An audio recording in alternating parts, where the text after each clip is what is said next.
네, 여러분들 지난 차시에 이어서 계속해서 기술 환경을 분석하는 방법에 대해서 살펴보시겠습니다. 지난 차시에 여러분들 기술 환경 분석이 왜 필요한지는 어느 정도 공감이 되셨죠? 네. 기술 환경 분석이 중요한데 세 가지 방법이 있다고 말씀을 드렸습니다. 기술을 조망하는 방법, 기술 예측, 그다음에 기술의 어떤 수명주기 분석 세 가지 방법이 있다고 말씀을 드렸습니다. 지난 시간에는 기술 조망에 대해서 설명을 드렸었죠. 오늘은 계속해서 이제 기술 예측에 대해서 한번 설명을 좀 해드리는 시간을 가져보려고 합니다. 예.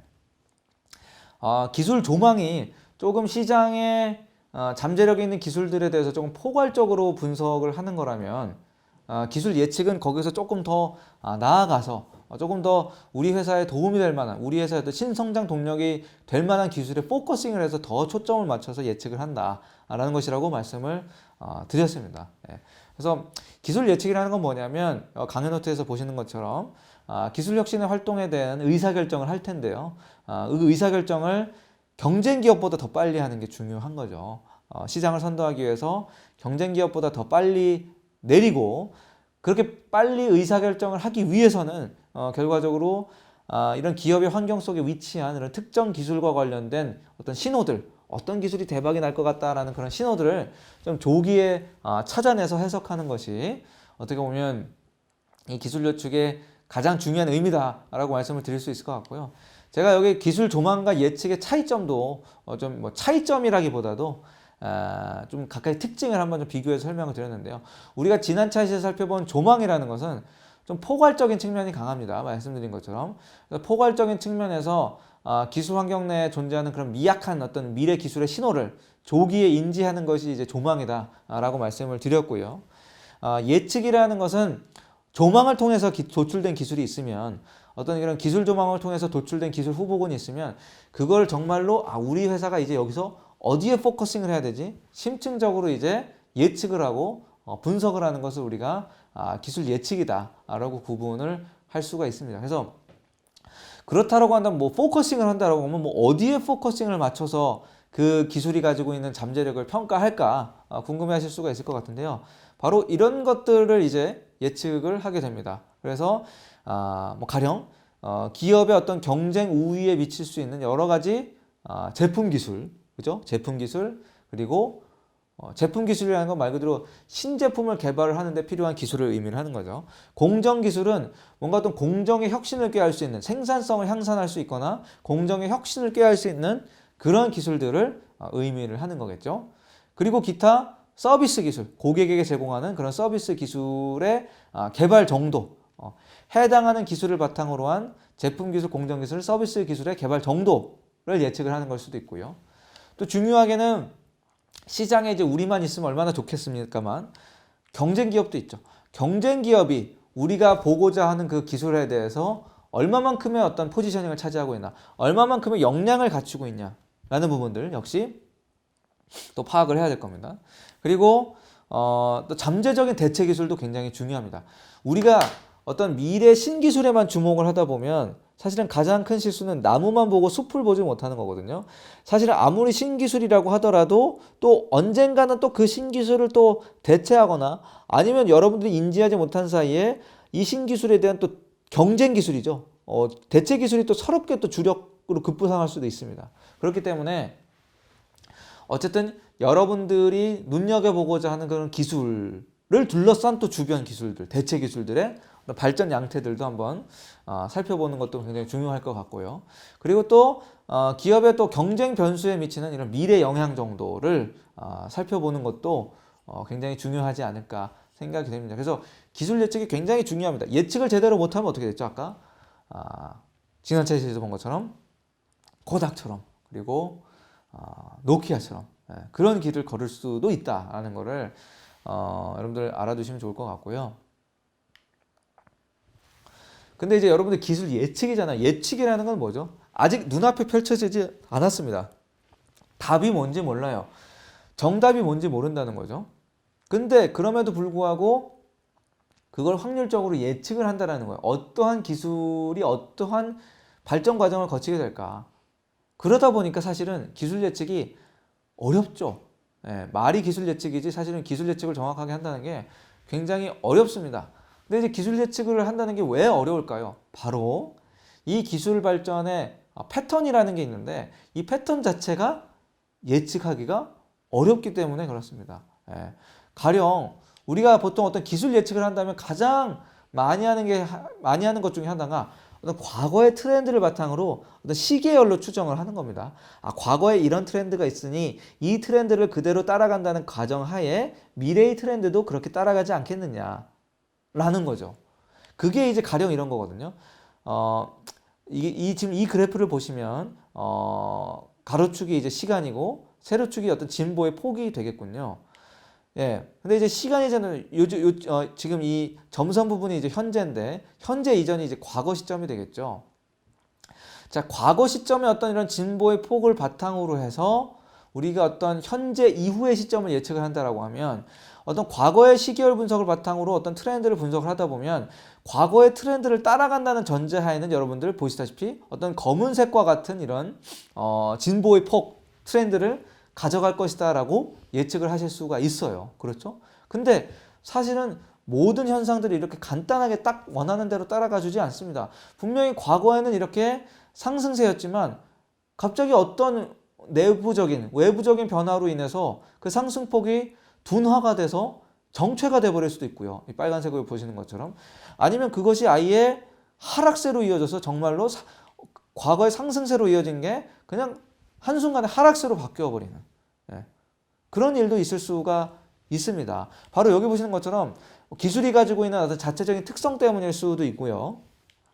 아니면 여러 가지 어떤 자연적인 물리적인 한계, 아니면 여러 가지 사회적인 환경적인 어떤 요인들, 그리고 어떤 경쟁 기업의 시장 내 변화 등으로 인해서 사실은 이 그래프가 우리가 예측하는 방향으로 움직이지 않을 수가 있다는 거예요. 당장 자율주행만 봐도 어떻습니까? 만약에 자율주행이 아니었다면, 자율주행이라는 기술로 인해서 시장이 재편되지 않았더라면, 아니면 자율주행 기술로 재편되더라도 이 생태계가 기존의 완성차 업체를 중심으로 바뀌지 않았더라면 검은색 그래프대로 어떤 진보의 폭이 흘러가는 거겠죠. 근데 자율주행으로 인해서 뭔가 경쟁 기업 내 시장의 위치가 변하기 시작했어요. 뭐 ICT 기업들이 들어오고 뭐가 들어오고 그러다 보니까 사실은 자율주행이 예상보다 더 빠르게 검은색으로 예상한 것보다 더 빠르게 진보의 폭이 더 커질 수도 있는 거예요. 그러니까 그거는 여러 가지 이런 내외부적인 변수에 따라서 달라질 수밖에 없기 때문에 기술 발전의 패턴이라는 게 불규칙하기 때문에 기술 예측이 어려울 수밖에 없다. 그렇기 때문에 뭔가 어떤 과거의 결과를 바탕으로 미래를 투시하는 방법은 이런 시계열적인 방법이 특히 이렇게 4차 산업혁명을 중심으로 빠르게 변화하는 사회 속에서는 정확하지 않을 수가 있다. 그것이 기술 예측을 어렵게 만드는 원인이다라는 거예요. 그래서 이런 과거의 어떤 시계열 데이터를 바탕으로 정량적으로 분석을 하는 방법이 지금까지는 어땠을지 몰라도 앞으로는 정량적인 방법만으로 미래 추세를 예측을 하는 것은 한계가 있다. 그렇기 때문에 다른 방법과 좀 병행해서 고려가 되어야 한다라는 거죠. 그리고 또 하나 이제 이 기술 예측이 어려운 이유는 여기 보시죠. 어떤 기술이 단절되는 겁니다. 기술의 단절성. 지난 차시 제가 수업 들어가기 전 질문에 여러분들께 들었던 질문이죠. 기술의 단절성 들어본 적 있으신가요? 바로 기술 예측이 어려운 이유 중에 하나가 이 기술의 단절성입니다. 기술의 단절성은 다른 게 아니고 신기술에 의해서 기존 기술이 급격하게 대체가 되는 거죠.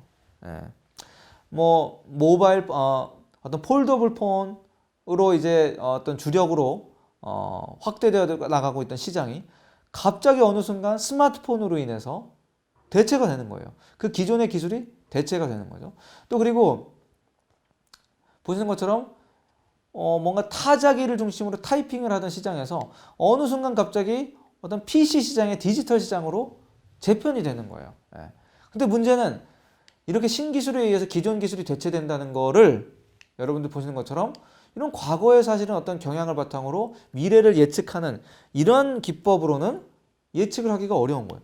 아니 과거의 시계열 바탕으로 어떻게 어느 날 갑자기 PC가 등장하고 어느 날 갑자기 스마트폰이 등장한다라는 것을 어느 날 갑자기 또 다른 무언가가 등장한다는 것을 예, 뭐 필름 카메라가 어느 날 갑자기 디지털 카메라로 대체된다는 걸 예측하기가 어렵다라는 거죠. 예, 이 기술의 단절성이 기술을 예측하기 위한 기술 예측이 어렵도록 만드는 또 다른 요인 중에 하나입니다.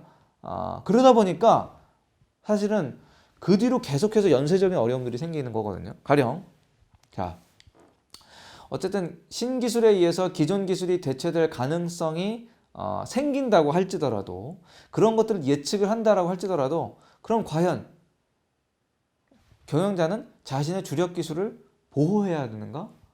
아니면 주력 기술을 신기술로 대체해야 되는가? 기술 예측도 어렵지만 예측을 했다고 하더라도 그 이후는 더 어려울 수밖에 없다라는 거예요. 그래서 지금 여기도 마찬가지로 예를 들었지만 가령 타자기 시장이 있는데 우리 주력 기술은 타자기를 개발을 하는 기술인데 타자기 제품을 만드는 기술인데 우리가 어쨌든 지금 뭔가 지금 PC 시장이 꿈틀꿈틀 시장이 커가고 있는 것 같은데 우리가 그럼 이 주력 기술인 타자기 개발 기술을 과연 계속 밀고 나가야 되는가? 여기서 이제 기술 예측이 필요한 거죠. 그럼 이 PC 시장이 커나가다가 말 것이냐? 여전히 타자기 시장이 주력 시장으로 계속 될 것이냐? 아니면 완전히 타자기를 밀어내고 PC가 주력 시장으로 도래할 것인가? 그런 부분에 대한 정확한 예측이 되어야 사실은 이런 결정을 내릴 수가 있는 거예요. 근데 이제 이런 결정을 그런 예측이 정확하게 되지 못하면 이런 결정도 잘못 내릴 수밖에 없는 거예요.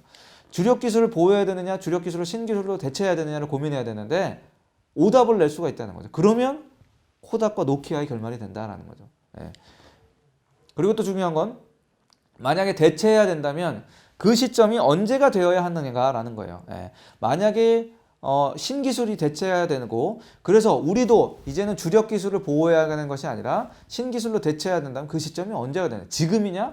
아니면 지금은 너무 빠르냐? 지금은 너무 늦었으니까 당장 해야 되느냐? 그런 부분들에 대한 고민들 필요할 수밖에 없다. 그렇기 때문에 경영자는 항상 뭘 의심해야 되냐면 이 기술의 근본적인 수명주기 뒤에서 배우시겠지만 이 기술이 가지고 있는 근본적인 수명주기를 인식하고 이것이 이제 언제든지 바뀔 수 있다라는 점을 좀 명심을 해야 된다라는 거예요. 그래서 기술 예측도 어렵지만 이런 기술 예측이 어려운 점에는 이제 여러 가지 이유들이 있으니 그죠? 기술의 단정성도 그렇고 기술의 발전의 패턴도 그렇고 얼마든지 이 기술을 예측을 하는 것이 어렵기 때문에 어쨌든 효과적인 툴을 활용을 해서 기술 예측을 하고 그에 따른 합리적인 결정을 내려야 된다라는 거에 대해서 주지를 하실 필요가 있을 것 같습니다. 만약 특히 이 강의를 들으시는 분들이 어떤 기업체의 대표분들이시라면 더 한번 실감을 하실 필요가 있을 것 같습니다.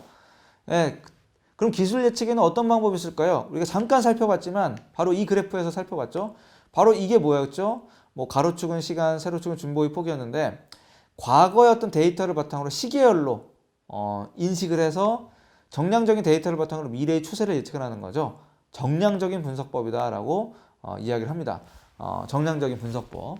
그래서 정량적인 분석법이라는 것은 뭐 여기 보시는 것처럼 수학적인 그리고 통계적인 방법을 활용을 해서 과거의 어떤 경험을 바탕으로 미래 기술을 예측을 합니다.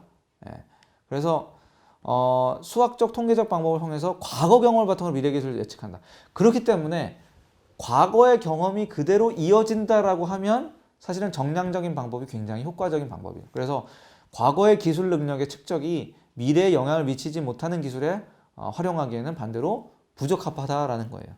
그래서 정말 어떤 시장의 패러다임을 흔들 수 있는 신기술이 나오지 않고 기존의 시장이 안정적으로 유지가 돼가고 있는 그런 상황이라면 사실은 정량적인 방법을 활용을 해도 큰 문제가 없다라는 거예요. 근데 아까 말씀드린 것처럼 뭔가 스마트폰 시장, 뭐 디지털 시장, 뭔가 이렇게 기존의 시장을 흔드는 어떠한 기술이 나타나기 시작한다면 그때는 정량적인 분석만으로 기술 예측을 하기는 어렵다라는 거를 다시 한번 확인해 주시면 좋을 것 같고요. 이 기술 예측의 방법에는 크게 뭐 추세 분석 기법이라든지 모델링 기법 등이 있습니다.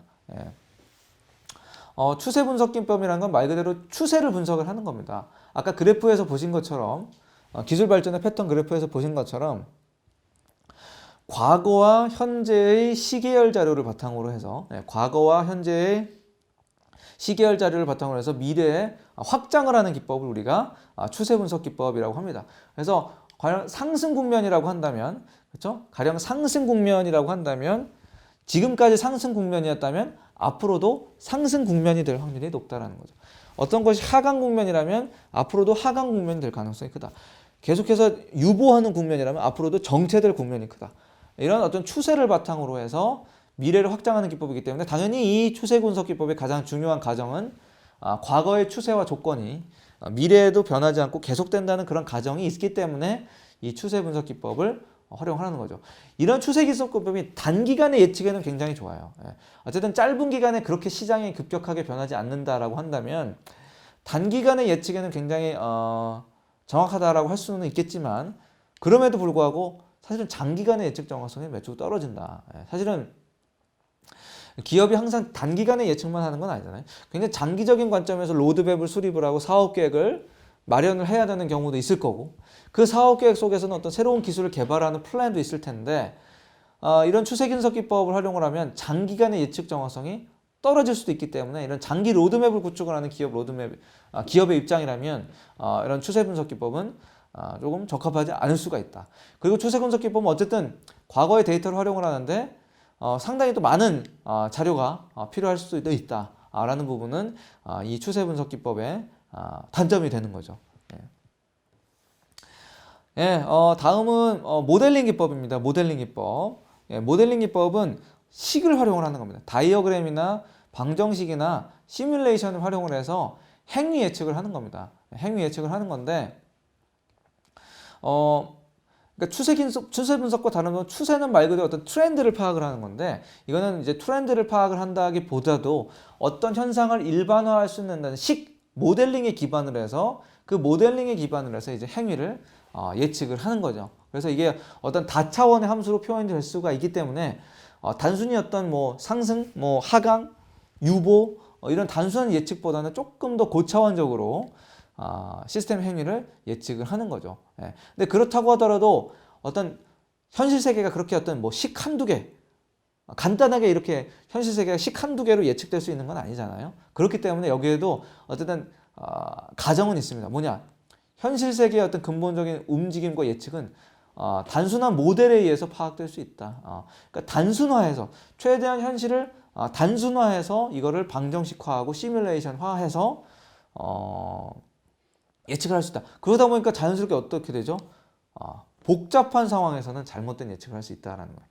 단순한 상황을 예측하더라도 복잡한 상황에서 이 식이 들어맞지 않는다라는 거예요. 그렇기 때문에 복잡한 상황에서는 역시 잘못된 예측을 할 수 있지만 그래도 추세 분석의 기법에 비해서는 그래도 보다 현실 시스템에서 중요한 점만을 파악을 해서 조금 더 예측 가능성을 높일 수가 있다라는 거죠. 어쨌든 이런 모델링 기법과 추세 분석 기법을 활용을 해서 우리가 기술 예측을 합니다만 아까도 이제 제가 말씀을 드린 것처럼 정량적인 방법에만 의존을 하게 되면 그렇죠? 정량적인 방법에만 의존을 하게 되면 결국은 어떤 그 장기간의 예측이 어렵고 그리고 특히 이런 기술의 단절성이 나타나는 상황들, 신기술로 대체하는 이런 급격하게 불안정해지는 이런 시장 상황 속에서는 이런 정량적인 방법만으로는 기술 예측을 하는 것이 한계가 있기 때문에 다른 방법이 필요하다. 그래서 이제 그 다른 방법이 뭐냐? 바로 여기 보시는 이제 정성적인 방법이라는 겁니다. 정성적인 방법. 그래서 정성적인 방법은 뭐냐면 정량과는 반대죠. 그래서 예측자, 여기서 주관이 등장을 합니다. 예측자의 창의성과 그리고 직관, 그리고 전문가와 어떤 대중의 의견을 바탕으로 해서 미래 기술을 예측을 하는 겁니다. 여러분들 사실 바로 지난 시간 강의들을 통해서 살펴보셨던 뭐 가트너의 주요 기술 트렌드도 결국은 정량적으로 조사를 한 것도 있지만 정성적으로 여러 전문가의 의견을 들어서 내용을 종합한 것도 있습니다. 바로 전문가의 의견과 인사이트를 바탕으로 미래 기술을 예측을 한다라는 거죠. 근데 이게 이제 겉으로 보기에는 아무래도 주관적이기 때문에 이게 데이터에 기반한 게 아니기 때문에 정량적이게 아니기 때문에 객관적인 예측은 좀 떨어질 수 있겠는데 그럴 수 있습니다. 어떤 구체성이나 과학성은 좀 부족할 수 있어요. 이 정성적인 방법을 활용을 한다라는 것이. 하지만 정량적인 방법으로는 커버가 되지 않는, 아까 말씀드린 뭐 기술의 단절성이라든지 어떤 새로운 패러다임의 변화라든지 시장이 뭔가 급격하게 이렇게 변화하는 이런 급진적인 기술 혁신을 통해서는 정량적인 방법으로 예측을 하는 게 어렵기 때문에 이때는 정성적인 예측을 활용을 하는 것이 조금 더 적합할 수가 있다라는 거죠. 그래서 이 정성적인 방법에는 정말 여러 가지가 있지만 대표적으로 우리가 세 가지만 소개해드리면 전문가 의견법과 그리고 이제 델파이 기법, 그리고 이제 시나리오 기법. 아까 그 지난차 시에서 저희가 강의 노트 초반부에 강의 전 질문으로 제가 질문을 드렸죠. 시나리오 기법. 여기서 이제 소개를 드리게 될 텐데요. 이렇게 세 가지 방법이 정성적인 방법의 가장 대표적인 방법이 되겠습니다. 먼저 전문가 의견법은 뭔가요? 전문가 의견법. 말 그대로 전문가의 의견을 청취해서 그걸 바탕으로 어떤 기술 예측에 대한 인사이트를 얻는 것을 우리는 전문가 의견법이다라고 이야기를 합니다. 이 전문가는 뭐 내부적으로도 구성을 할 수가 있고요. 외부적으로도 구성을 할 수가 있습니다. 뭐 내부적으로는 가령 기업 내부에도 자체적으로 보유한 전문가 풀이 있을 수가 있죠. 기업 내부에 어떤 해당 분야의 산업체 전문가가 이제 내부위원이 된다면 외부위원들은 이제 뭐 그쪽에 이제 학문에 정통한 대학 교수라든지 아니면 이제 어떤 기관의 전문 연구원이라든지 기타 어떤 산업체 특정 분야 도메인 지식을 가진 전문가라든지 이런 부분들로 이제 내외부의 어떤 전문가를 구성을 해서 어떤 작금의 상황으로부터 어떤 시장 환경을 분석을 하고 기술에 대한 예측을 할 수가 있는 거죠. 그러다 보니까 이제 이 전문가 의견법의 가장 큰 장점은 뭐냐? 정량적인 예측법의 어떤 부정확성을 효과적으로 보완을 하는 것이 어떻게 보면 이 전문가 의견법의 가장 큰 장점이다라는 거예요. 근데 이제 전문가 의견법 또 단점은 있어요. 뭐냐면 일단은 아무래도 미래 기술이기 때문에 수명 주기상으로는 뭐 이따가 배우시겠지만 미래 기술이기 때문에 수명 주기상으로는 뭐 태동기나 성장기에 있는 기술이라고 한다면 아직 그 분야에 대한 많은 연구가 이루어지지 않았고 따라서 국내에서는 여러분들이 원하는 분야의 전문가를 찾는 것이 쉽지 않을 수가 있어요. 가령 뭐 여러분들이 이제 자율주행 시대를 대비해서 라이더 시장이 점차 커진다라고 제가 수업 시간에 말씀을 드렸죠. 라이더 시장이 이제 점차 커진다고 하니까 이런 라이더의 어떤 센서와 관련된 부품을 개발을 할 수 있는 그런 연구를 좀 해보고 싶다라고 한다면 그런 부분들에 대한 어떤 시장이나 기술 환경을 예측을 하고 조언을 해줄 수 있는 전문가가 사실은 필요할 텐데 그런 국내 라이더 센서와 관련돼서 정말 전문 지식 도메인을 갖추신 분들이 찾다 보면은 많지 않을 수가 있다라는 거예요. 그런 적합한 전문가 확보가 어려울 수 있다라는 문제들. 그리고 그러다 보니까 전문가 의견법은 결국은 전문가를 모셔서 회의를 해서 의견을 듣고 그걸 바탕으로 또 정리를 해서 의사결정을 내려야 되기 때문에 전문가를 구성하고 찾고 의견을 들을 때까지 시간과 비용이 좀 너무 많이 소요될 수 있는 그런 부분들이 있다라는 것이 이제 전문가 의견법의 가장 큰 문제점이면 문제점이랄까요? 그렇게 말씀드릴 수가 있을 것 같고요. 그래서 이제 전문가 구성이 그렇게 장단점을 가지고 있습니다. 근데 이 전문가 의견법의 가장 중요한 단점은 뭐냐면 이겁니다. 전문가 의견법을 보통 이제 뭐 공개적인 자리에 여러분들 뭐 기업에 가령 여러분들이 뭐 어떤 기업에 다니시는지 모르겠지만 여러분들 기업의 전문가를 모셔놓고 뭐 한 명의 전문가를 모실 수도 있지만 유수의 전문가를 모실 수도 있는 거잖아요. 근데 유수의 전문가를 모시게 되면 문제는 각자 생각이 다르실 수가 있다라는 거예요. 각자 생각이 다르실 수가 있고 각자 생각이 다르기 때문에 뭔가 의견 합치나 의견의 어떤 중재가 잘 되지 않을 수가 있고 그러다 보니까 더 혼란스러워지는 거죠. 뭔가 기술 예측을 위해서 전문가를 모셨는데 각자 의견이 워낙 팽팽하게 맞서다 보니까 정리가 안 되는 거예요. 근데 이제 무엇보다 가장 큰 문제는 뭐냐면 그 전문가의 익명성이 보장이 되지 않는다라는 거예요. 전문가의 익명성이 보장되지 않는 게 가장 중요한가? 굉장히 중요합니다. 전문가의 익명성이 보장되지 않으면 자칫하면 이 기술 예측을 어렵게 전문가를 찾아서 모셔서 했다고 하더라도 굉장히 잘못된 결과로 이어질 수도 있죠. 예, 가령 이거는 제가 재미로 예시를 드는 겁니다만, 여러분들 가령 어떤 기업의 전문가로 이제 초청을 갔습니다. 전문가가 가령 그 기업의 세 분을, 저를 포함해서 세 분의 전문가를 초청을 했다라고 한번 가정을 해보죠. 예. 그래서 저는 이제 갔는데 알고 보니까 다른 두 분의 전문가가 제가 평소에 깍듯하게 모시고 지냈던 선배님들이었던 거예요. 예. 아무래도 그 분야를 같이 연구하고 고민했던 선배님들이라는 거죠. 그러면 어떨까요? 이게 선배님들을 모셔놓고 제가 뭔가 제 주장을 강하게 펼치기도 어렵고, 소심해지고 뭔가 의견을 좀 소극적으로 내게 되고. 근데 중요한 건 만약에 그 두 선배들의 의견이 정말 달랐다.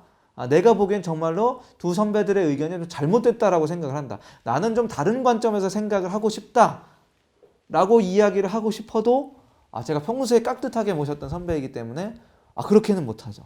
그래서 저도 그냥 뭐 두 선배님들 의견에 동의를 하고요. 그래서 이런 방식으로 준비를 해 나가야 된다라고 생각을 합니다라고 대답을 한다라고 생각합니다. 익명성이 보장이 안 되기 때문에 저의 어떤 본심과는 다른 주장이 나올 수가 있다라는 거죠.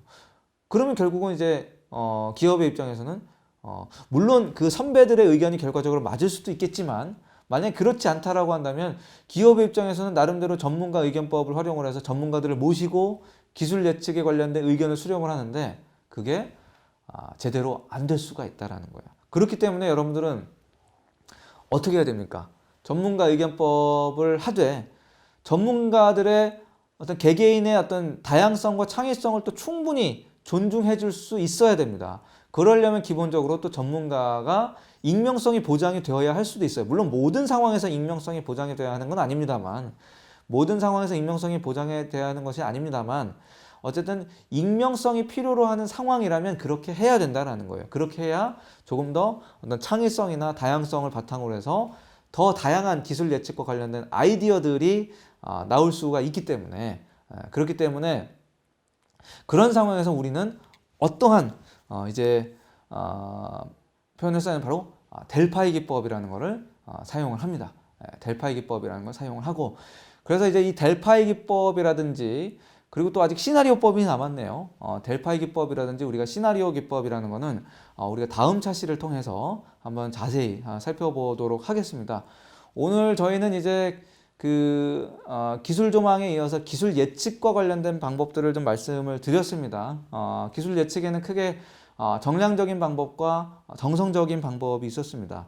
정량적인 방법은 과거의 데이터를 기반으로 해서 혹은 어떤 현실 세계를 모델링한 방정식을 통해서 미래의 어떤 기술을 예측을 하는 그런 방법이었습니다. 다만 이제 그러한 방법들이 장기간의 어떤 예측이라든지, 그리고 이렇게 기술의 패러다임이 급격하게 바뀌어서 시장이 흔들리는 이런 상황 속에서는 이런 정량적인 방법으로 예측을 하는 것이 어려울 수 있다. 그렇기 때문에 정량적인 방법뿐만 아니라 우리가 정성적인 방법도 같이 활용을 해서 기술 예측을 해서 조금 더 합리적인 의사결정을 내릴 필요가 있다라는 부분 말씀을 드렸습니다. 정성적인 방법엔 전문가 의견법, 델파이법, 시나리오법 세 가지가 있다고 말씀을 드렸고요. 특히 오늘 이번 차에서 살펴본 전문가 의견법에 이어서 델파이법과 시나리오법, 그리고 마지막으로 또 기술 수명 주기를 분석하는 내용과 관련해서는 우리 마지막 차시에서 살펴보도록 하겠습니다. 네, 이번 차시도 끝까지 고생 많으셨습니다. 감사합니다.